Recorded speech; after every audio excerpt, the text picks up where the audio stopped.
Good morning, and thanks for joining us here on Treasure Coast Solutions every Wednesday morning from 9 to 10 o'clock. We talk about some of the economic and national issues that may be impacting you, some of the things that may affect how you are handling your day to day lives here in Stewart. Sometimes we talk about things that are going on internationally, sometimes we talk about things that are going on nationally, and then sometimes we talk about things that are going on locally. So it's about economics, but occasionally, there's hard to define um, economics from political philosophy from time to time. But we try to keep it to the finance side of it because I think a lot of people don't focus on it. It's not an area that a lot of people have had an opportunity to get any experience or training, and so sometimes it's not clear because a lot of things that happen financially aren't always don't always appear to be logical. Now, when you ultimately look at some things and you step back and you kind of look at here's where I started, here's where I ended up, and yeah, there were some gyrations in between, but every time I start here, I'm going to end up here. It does have a consistent result. It's just that sometimes people in the interim look at the interim results and think, oh, we got something different. This didn't happen the same this time. And frankly, it does. My name is Mark Breckbill. I'm a CPA and I'm an ex banker.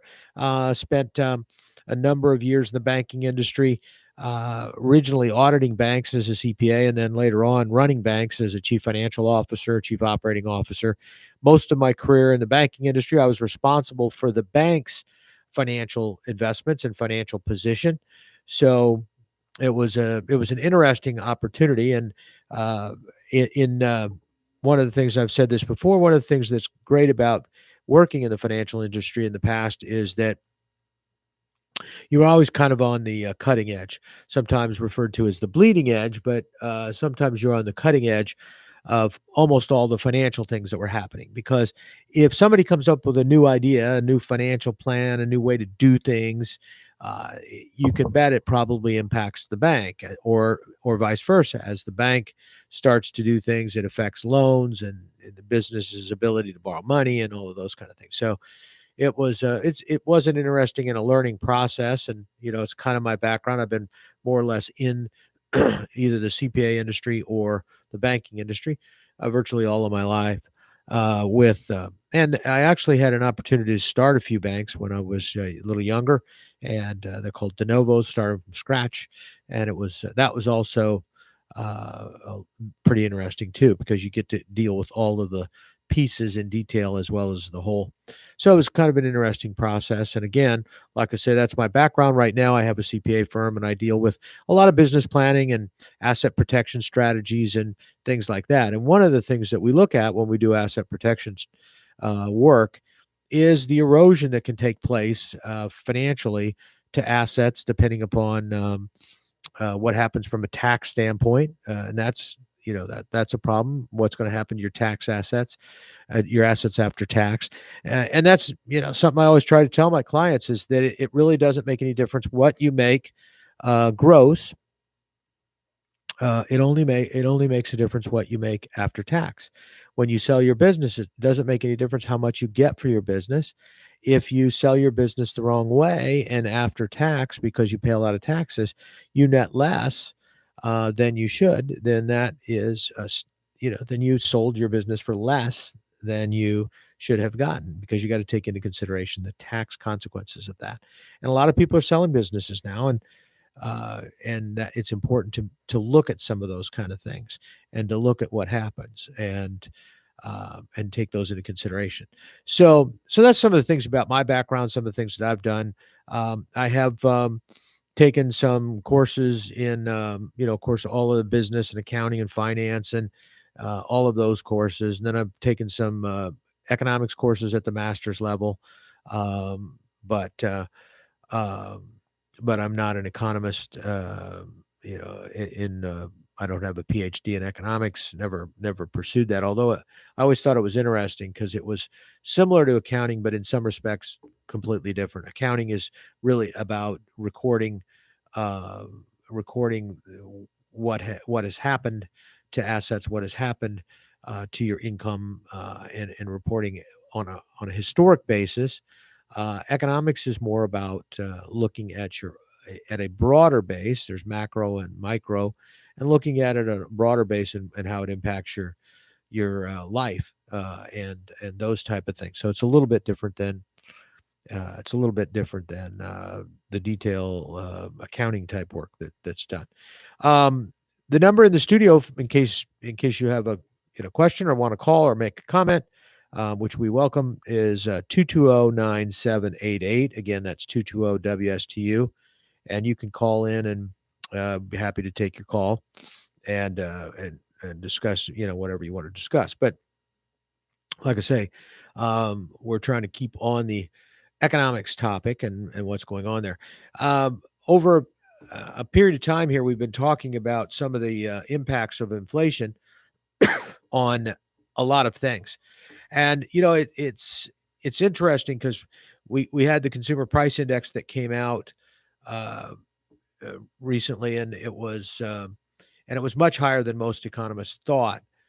We had been talking about the fact that regardless of what it came out as, that the real number is worse than that number. And so the fact that the actual number came out worse than everybody thought, it means that the real number that we deal with to a large degree is even worse. And as I mentioned to you, as I mentioned last week, uh, Merle Dimbath, who is a PhD in and has a PhD in economics and is an economist, he was talking about the fact that the basket of goods and services that make up the consumer price index don't necessarily include the things that you as a consumer may have to deal with on a day-to-day basis. For example, it doesn't reflect housing. It doesn't reflect certain other things that you buy it from a hardware store, things you buy from other places. It doesn't reflect all that. That's more in the producer's price index, which we haven't got much on yet. But those numbers and the effect on uh, what I would call wholesale prices is different than it necessarily retail. Some of the wholesale price increases that we've had haven't trickled down to the consumers fully yet. Uh, it has to a large degree in the area of shortages. It's trickled down in the area of certain things that aren't measured, like fuel costs and other types of things that maybe haven't flushed through the system yet.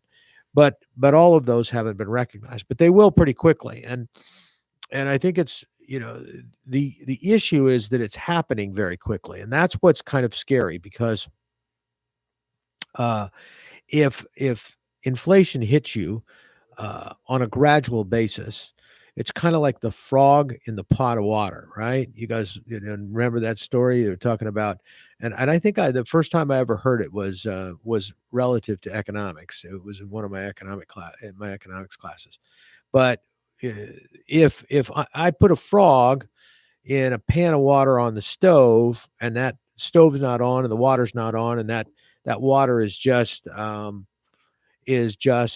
uh, room temperature, right? And I slowly turn the water up uh, a little bit, a little bit, a little bit. The frog doesn't go anywhere.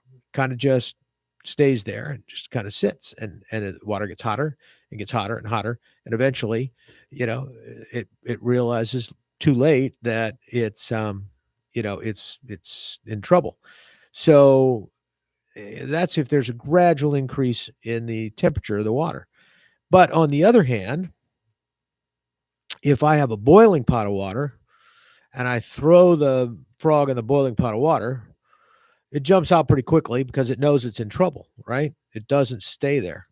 And that's what we're looking at right now, or the hope was that inflation would be more like the gradual increase in heat that occurs on the stove and would be less a boiling pot of water. And unfortunately, it's appearing from the numbers that are coming out that it's more of a boiling pot of water. Um, with anything from an economic standpoint, it's good to go back and look and see what's happened from a historical standpoint and try to find something that's similar. And of course, those people who want to take an opposite position to the fact that, say we don't have any inflation, and there are some, including our administration, that is trying to say that we don't have any inflation. You have to, when you look at that, people go back and look for selective periods of time, and they don't look at, the big picture, the full picture. They're looking, oh well, when we did this didn't happen. Well, yeah, it didn't happen this year, but 6 years from now, it did happen. We saw it happen, and so that's kind of the thing that's happening out there, is that the the authorities in government, that supposedly are experts, the Secretary of the Treasury, the head of the Fed, chairman of the Fed, they're both trying to find and pointing to reasons why we don't have inflation. And that's the trouble with a lot of these guys, is that they tend to work in a little ivory tower someplace and never talk to real people. And so they never talk. They don't talk to the average person. They don't talk to small business. They interact with bankers on big banks. They interact with owners of, with management of big companies. They interact with those type of people who are in a completely different market. Many of the people they interact with are companies that are by definition monopolies or oligopolies. And that means that they aren't affected by these price increases necessarily, because they have the ability to pass them on. So they don't always necessarily pass them on right away, because they don't need to, because they can make it up later by passing it on later as a higher price. As long as their profit in the short run is staying the same or going up, they're okay. So they may not be worried about the inflation numbers, but you and I, we're worried about it. If gas goes to $4 a gallon coming into the summer, it's going to have an impact on us. It's going to have an impact on travel and tourism. It's going to have an impact on a lot of things. If you can't build a house and you've sold your house, it's going to have an impact on you. And if those shortages are not going to get better, it's funny, a lot of these shortages are not have just now started to show up. And it costs the consumer a lot of money. Some of it is hidden cost. It is the additional rent that somebody might be paying because they had to move out of their house, because their house that was under construction, that they've already sold their existing home, and the new home that they planned on moving into is delayed by 6 months or 8 months. And so therefore they're kind of in limbo. It may be, the impact may be that the person, because they can't get their house built, they can't, they haven't been able to sell their existing, or haven't wanted to sell their existing home. They're kind of holding off so that they can, make sure that they've got the other house. So they may have signed a contract and put a deposit down, but they're reluctant to be able to, go forward in selling their house, because they don't know when they'll be able to occupy the home they're in. Some people haven't even put their houses up for market yet, because they're trying to figure out, when they're going to get their replacement property and replacement house. And let's face it, unless your next move is into a cemetery, you pretty much got to have another place to go, So it is a factor that you have to take into consideration. And so the cost of that is not always obvious. If I sell my house and I get stuck renting a property, that the rent is now $4,000 a month, and my housing payment previously was $1,000 a month, that's a cost. I may not see it as a cost, but that is a cost of inflation on the products that I needed to purchase, or the shortages that exist. So all of those things have to be taken into consideration when you're looking at something, but some of them are not always directly. So you point to them, you say, well, see, this isn't happening, so therefore we don't have the same problem. And so we don't have to worry about it. Well, yeah, that's in a very, very short run. But we know when you did what we've done, we know what's going to happen a few years down the road. it is going to it's going to have a significant impact on the economy. The inflation will kill the economy because our economy right now is not geared up to handle double-digit inflation, or and I'm not even talking necessarily low double-digit, but it's definitely not set up to handle that. And we're going to be seeing that. The government thinks we're going to be seeing that very little over a 3-year period of time. I think we're going to see it a very lot in less than a 4-month period. I think we're going to see it by the end of the year. So I think that and the government isn't going to be able to react to that, because we talked about this before. The government doesn't have the tools to cut off inflation. They have the only way they can really control inflation is by convincing you that they can control inflation. And I say that a lot, and I know people kind of get tired of it, but you have to understand that when you hear a politician saying we can control inflation, or you hear the government or an economist even say the Fed can control inflation, the Secretary of Treasury can control inflation, they absolutely cannot. They have no direct method to do that. The only way they can do that is to convince you that they can do that so that you don't demand a higher price in the long run because you think interest rates are going up. And you're taking into, and every product, whether it's a stock, a bond, or any kind of product, the cost of that product takes into consideration the inflation that's going to exist between the time that you start producing the product and the time that you sell the product. There's a number in there that's built in. You can call it a swag. You can call it a overhead. You can call it whatever you want to call it. In every situation where you have a product, there is something factored into the pricing to allow for inflation. In many cases, if there is no inflation, it made it easy. There's no need to price for that. And there's no uncertainty if there's no inflation. So if I have to worry about, let's say it's my normal product cycle is going to be 4 months, right? If in 4 months period of time, and let's say annual inflation is 2%, all right, 2%, say 2.5%. That means that in effect, my monthly inflation is about 0.2. And so over 4 months, I don't even have a 1% increase in my costs.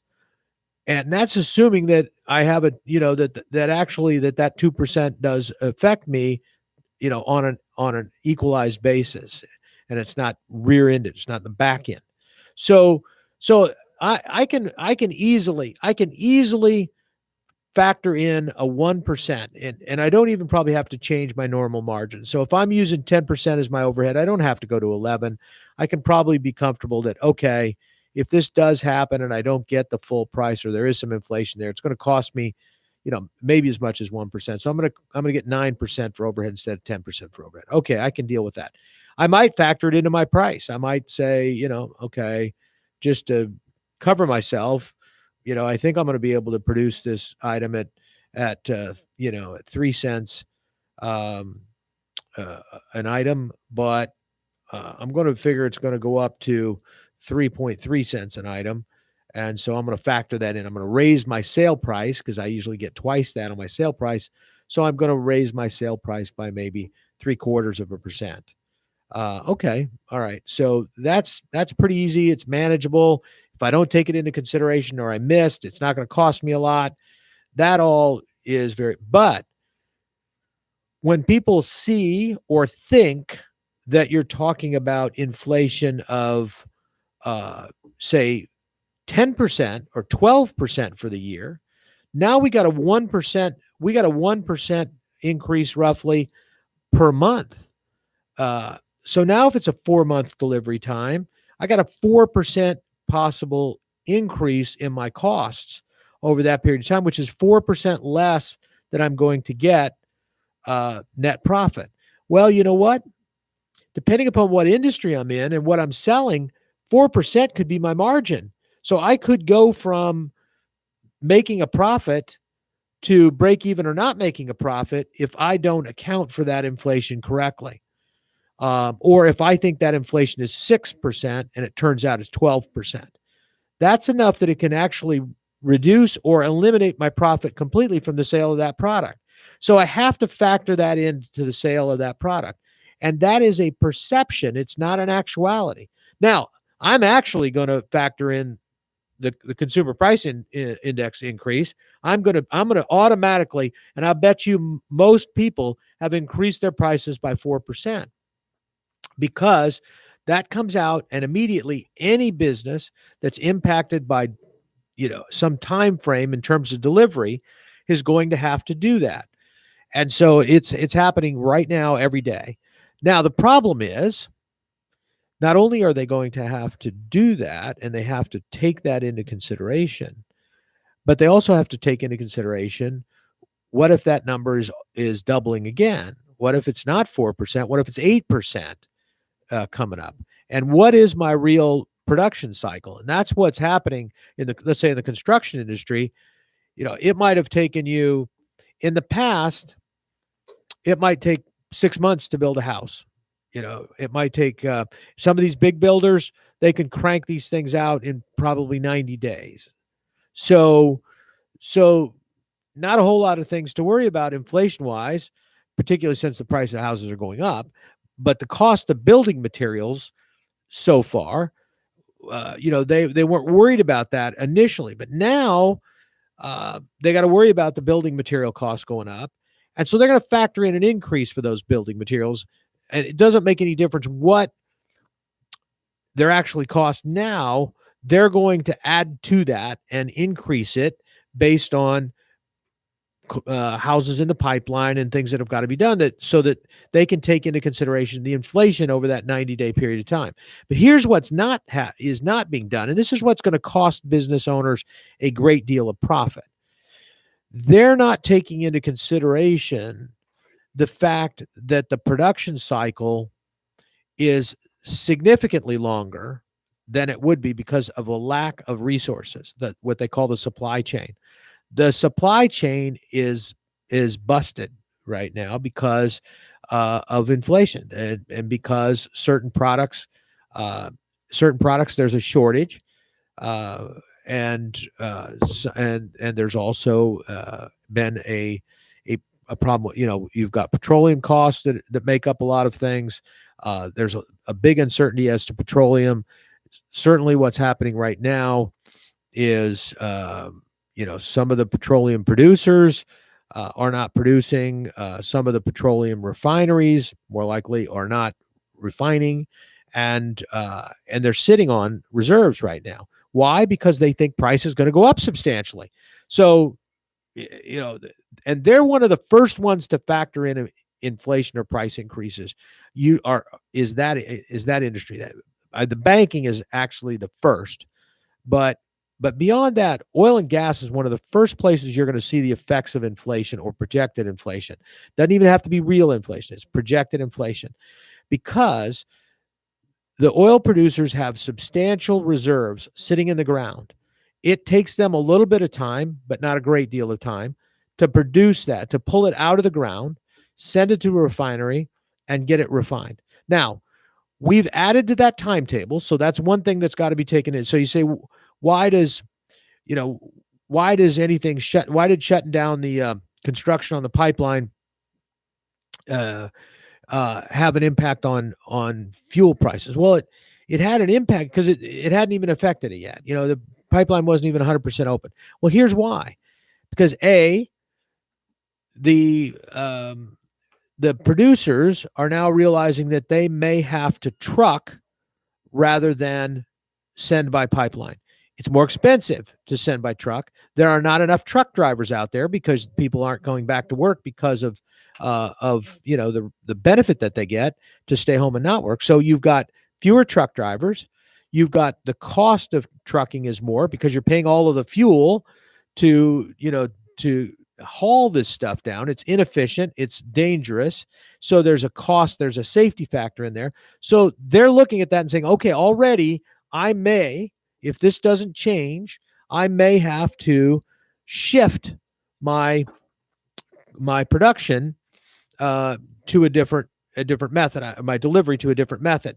So I've got to factor that into my price. Well, you know what? That price I don't have a lot of control over. The only way I can control it is if I can cut off supply, because I don't control demand. I don't control the price. So now what I have to do is artificially cut off the supply so that I can force up price.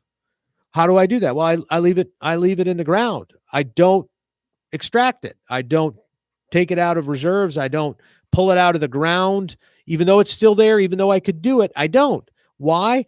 Because if I do it right now, my costs are higher, meaning my profit. Remember, I said nothing counts until you're after taxes and after, so you get your net profit after taxes. So if I leave it if I pull it out and I have to truck it and I have all these other costs associated with it, and price is down because demand is starting to, the demand has gone down because people were driving.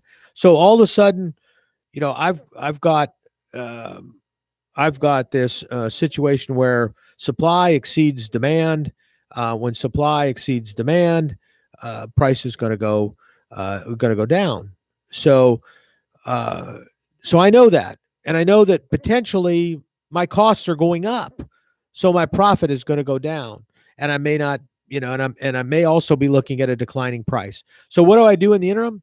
I just put it on hold. I leave it in the ground, reduce my costs, lay off people, do whatever I need to do, and I push it into and I leave it sit there for a while, hoping that prices are going to go up.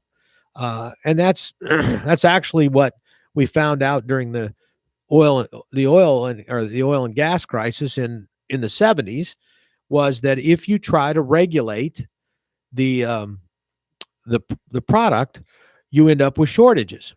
Why? Because it's more profitable in the long run for the oil producer to leave it in the ground, not even pull it out. Now, what happened that ended the shortage in the 70s? Well, what happened was we stopped and we deregulated the prices. We stopped controlling the price, and we didn't have price caps. And as soon as those went away, price went up. And that made producers pull the product out of the ground. Remember that? So prices started to go, they went up, and everybody was like, oh my God, we can't have this happen, and your world's going to end, and everything's, we're going to, and then what happened? Well, it stopped. It went up, it stopped.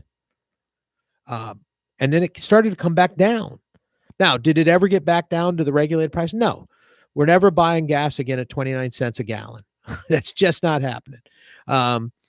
And so it never got back to those prices because that level was unrealistic based on the costs to produce.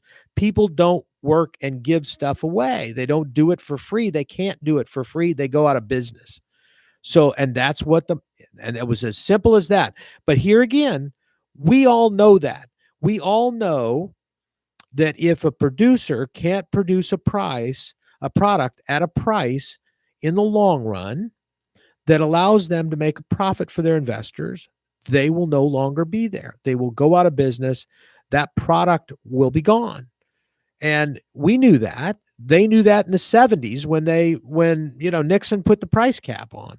We all knew that. We knew, but we looked at stuff in the short run and said, yeah, but if we just do this, this is what'll happen. We can control this because we know we're government. We have all these smart people that can look at this situation, and they know more than the consumer, way more than the consumer. So they can make sure that this happens because they know what they're doing.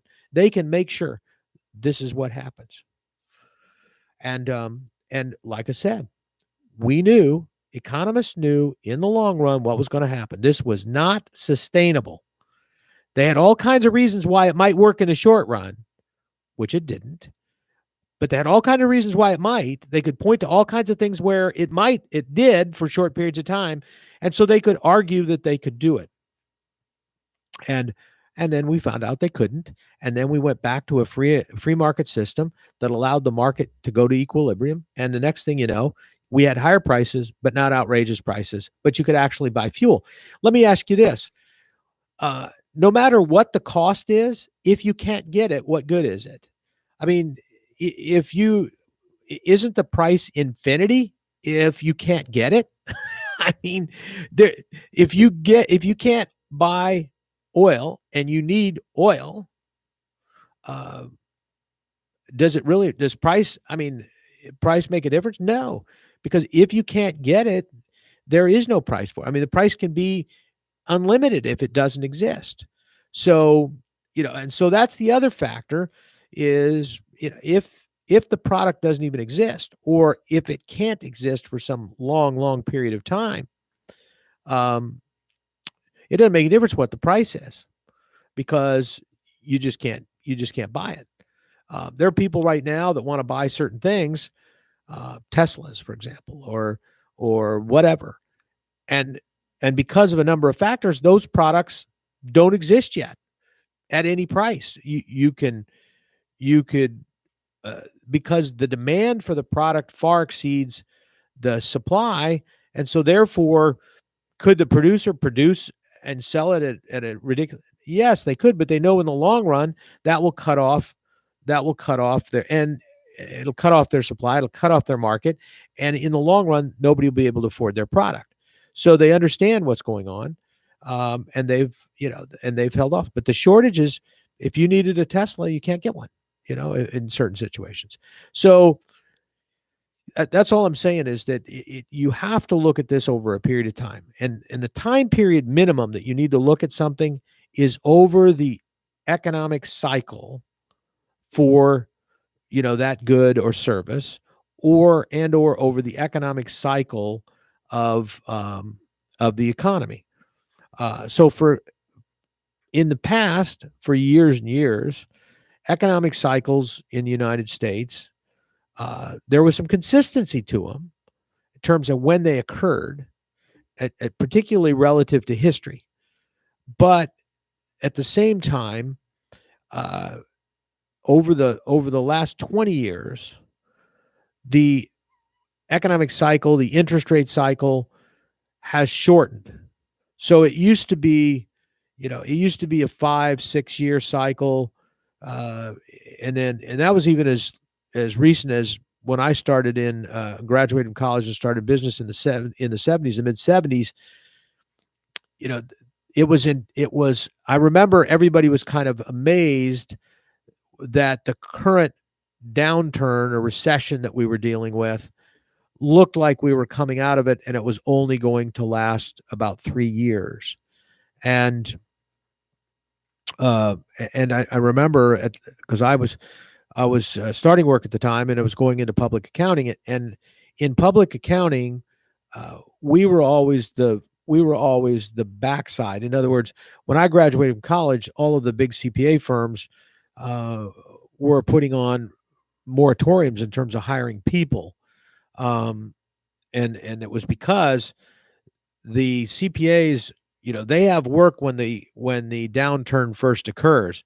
They're still doing audits. There's companies going, they're still doing consulting work. They're still doing tax work and all of those kind of things. So they're, at the start of a recession, they're still hiring and they're still putting on people. But as the recession starts to tail off a little bit, that's when CPAs start getting affected by it, because some businesses aren't there right now.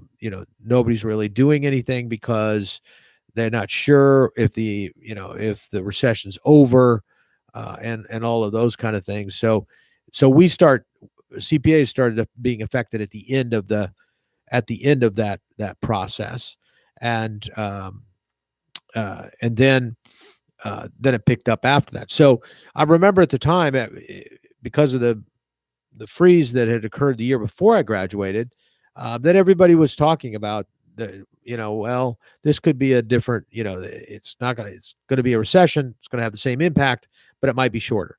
Um, Now, well, within the last 10 years, we've probably seen uh, the cycles we've seen have probably been closer to 18 months. Some recently have been very short. And I think so that's what, you'll hear people talk about, that they think that this is a short term, short term problem, that yeah, we may have the inflation, but this is just a short-term spike, and that spike's going to go away very quickly in a few months. So what you're getting an economist saying is that we're going to have an interest rate and an economic cycle that's going to last, instead of for 18 months or 3 years, we're going to see one that's going to last for 6 months or 3 months or 2 months. So that's not likely, but it's definitely not likely in the longer run. In other words, when you get little blips like this, what it tells you is that the system hasn't fixed itself. When when you have a problem, right, and you're in pain, pain is a warning sign. So you're given a warning. So you go into the doctor, and the doctor gives you a pill that makes you not feel the pain, right? That's what they do. They give you a muscle relaxant or something that you don't feel the pain. Um, and then, and so you're not cured. Your problem's not gone. The warning sign is no longer there, but it's going to be, and it's going to be worse, and it's going to come back until you fix the problem, right? But you may have somebody say, see, I fixed it. Doesn't hurt anymore, does it? Well, no, it doesn't hurt anymore. But that's because you're masking what's the warning sign instead of taking care of what is the problem, right? That's what we're doing with the economy right now. We're masking the warning signs, which is, the lack of the lack of employees out there, the lack of supplies in the supply chain, the lack of uh, economic activity, in true economic activity in what's happening in the economy, that's not pumped up by stimulus. Stimulus is the painkiller you take to hide the problem. The problem isn't gone. As soon as we stop the painkiller, the stimulus, the economy will crash and burn, because it's still there, it's heated up, and it is there, and it cannot handle what's going to happen to it, because that pain now has had an opportunity. The pain has been masked, but the problem is getting worse and worse, and it has to be fixed. And there's only a couple ways to fix it. One of the ways is to have a depression. One of the ways is to have hyperinflation. Those are the answers. Don't yell at me. Don't tell me that that's not that's not true. We can do this, we can do that. Look at history. Go back and look at history and see if there's ever been a situation in the long run, and I'm talking 15, 20 years, between 10 and 15 years, where the problem has been resolved and we didn't have the recession, the depression, or a time frame of super hyperinflation.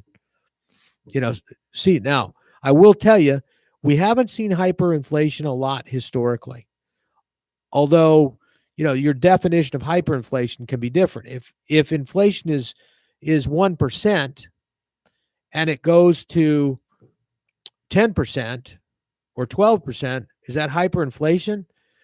Yeah, kind of. It depends on how long it stays there. But yeah, I can tell you this. If it does that in a very short period of time, the economy will collapse. It cannot handle that.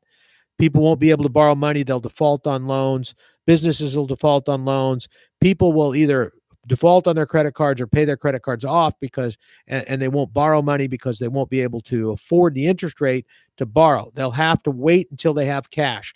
And frankly, they'll wait longer because that cash will be worth less because of inflation, not worthless, but worth less because of inflation. And so it will take more dollars. So when they save, they will have to save a longer period of time because what they want to buy will cost more money. So if they put the money aside right now for what it cost, that's not going to be enough if they take 5 years to buy it. So all of that gets taken into consideration. And if you look at historically, the economy collapses one way or another. It either accelerates and burns, kind of like reentry, or it just crashes and burns, which we've also seen happen. And when that happens, you got people dealing with that on both sides. It is never a pleasant process, although certain people may benefit and others may not. That's when the inefficiencies get knocked out of the market. That's when certain planning issues and strategies, certain things get flushed out of the economy. Things that we couldn't afford and didn't make sense go away because the government can't give it to you anymore because there's no way for them to do that.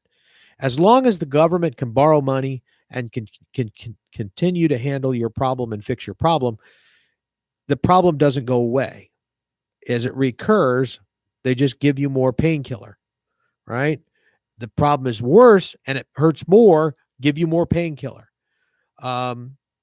That's what the economy is doing. That's what the Fed is doing right now by keeping interest rates low. Is they're trying to mask the inflation that exists in the system, and they're doing that, and they're hiding it by trying to affect the money supply and affect short-term rates and keep short-term rates down, and they're trying the best they can to cover that up. They don't have control over it. But what they're trying to do is continue to give you stuff in the short run that makes you forget you've got the problem, makes you forget you've got the injury. They're giving you the painkiller. The painkiller is getting more and more. We're becoming addicted to it.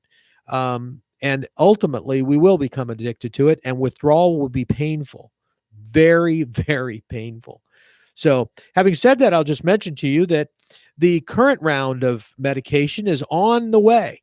Coming in July, every child that is, I think, under the age of 5 and under, I think it is going to get $300 a month forever and ever. Now, supposedly, that is an advanced child credit. So what they're giving you is a tax break, supposedly. And this is why I say, what's the difference between, I'm amazed at how the government nowadays doesn't even pretend that there's a difference between social activity and the tax code. They don't even pretend that the tax code's purpose is to raise revenue. It has nothing to do with raising revenue. It has everything to do with accomplishing certain social activities, including the communistic activity of sharing wealth and the actual activity of socialism, which we're seeing in the flesh.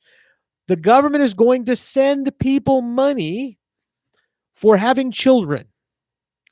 Now, we did that once before. It didn't work out real well for us, but they're going to send $300 per child, 5 and under, and which includes babies, I guess. So, by the way, I've got a new home-based business for you in case you're interested. Give me a call. We'll set you up. And I can guarantee you can make some pretty decent money out of this thing. But anyway, so there's $300 a month. If the child is over 5, I think 5 is the threshold level. If it's 6, okay. Evan told me it's 6. Okay, so it's 6. So if they're over 6, then it'll be $250. So we're talking about some pretty decent money if you can pump those kids out. Now, as a grandparent, I'm all for that. Let's have 20 of those babies because I don't have to take care of them and I don't have to pay for them. And now if the government's going to send my kids money for free, this is what a deal. What a deal is here. But Now, I ask you, how is that different than China, Russia, Cuba? I don't see a difference. Government's giving me money. Now, here's the problem. That is one heck of a big painkiller. And you're giving it to young people who don't understand the consequences. And the withdrawal for them is going to be so bad. I don't know. I mean, I kind of kid about a lot of stuff, but it's actually not very funny. I mean, think about this for a minute. They're being subsidized. The government is going to give them money. If you've got 4 kids, or if the government continues to do this, you're going to have 4 kids, maybe 5, maybe 6. I mean, that's a money producing. I mean, in the short run, that seems like a money producing activity. If I can generate, and think about how many of them are going to be under the age of 6 or 6 and under. That could be a bunch of them, right? I pop out one a year.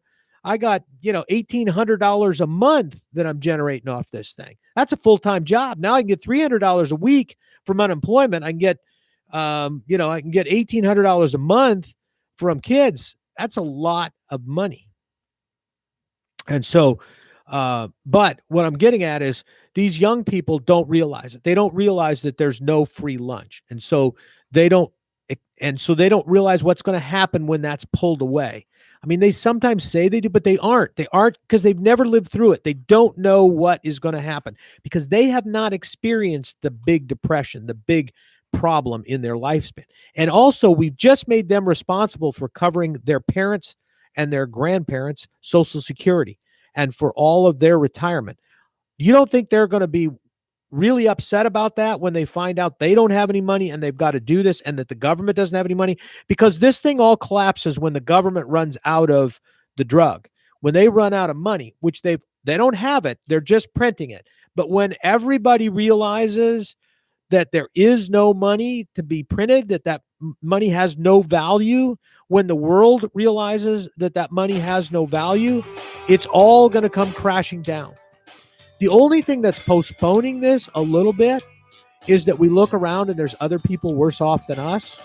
France, Germany, UK, they're all experiencing a little bit more problems because of COVID.